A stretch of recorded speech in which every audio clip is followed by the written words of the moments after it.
Hi, my name is Madison Patterson. This is for my law public speaking class, and this is just a note to my professor. I made my own visual aids. They are very elementary. I am totally happy to turn them in if needed, but they truly were kind of ornamental to me being able to do this opening statement, in my opinion. So there's that. Just let me know if I also need to submit these, not a problem. Okay, now we can continue. Okay. Ladies and gentlemen of the jury, thank you for your attention and service throughout this trial. Today, the responsibility of justice rests with you. Justice requires evidence, clear, hard-cut, undeniable evidence. But as we've seen at this trial, the prosecution's case is riddled with gaps, inconsistencies, and a simple lack of proof. And I'd love to walk this through to really point these out to you. The first point that I really want to hone in on, we're going to use our timeline that you guys can all turn to the first page to view. What it's really important to note is this is the timeline that the prosecution has somehow built this case on. But how did they build it? They have no DNA, no fingerprints, and no true eyewitnesses to the case. The prosecution doesn't have one single direct piece of evidence to Peter with this crime, and that's pointed out even more on this timeline here. In our justice system, we simply don't convict based on blanks, assumptions. We convict based on proof. And as this timeline shows, the prosecution has failed to provide any direct evidence link of proof.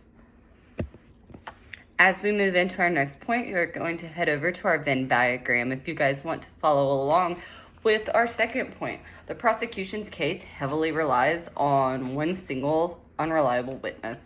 But as this chart truly highlights, the times don't align, their descriptions don't align, and the location changes so many times that we couldn't even keep up with it to add it here. If this is what the witness says, and this is what Peter says, that somewhere in here should be the truth. But the fact the prosecution hasn't been able to concrete give any of the truth, it's because when a story shifts this much, it truly becomes impossible to trust. If the story can't stay straight when it matters most, how can we rely on it to support a guilty verdict? Our next piece of evidence that we're going to reference is going to be our map that you guys can find on page 3. Something really important to note on this next point is Peter has consistently stated that he was engaging in lawful activities on his property, shown here that he was simply doing target practice with cans, corroborated by evidence found on the screen. It shows the proximity of Peter's yard to where the cans were set up for target practice and the location of the shooting.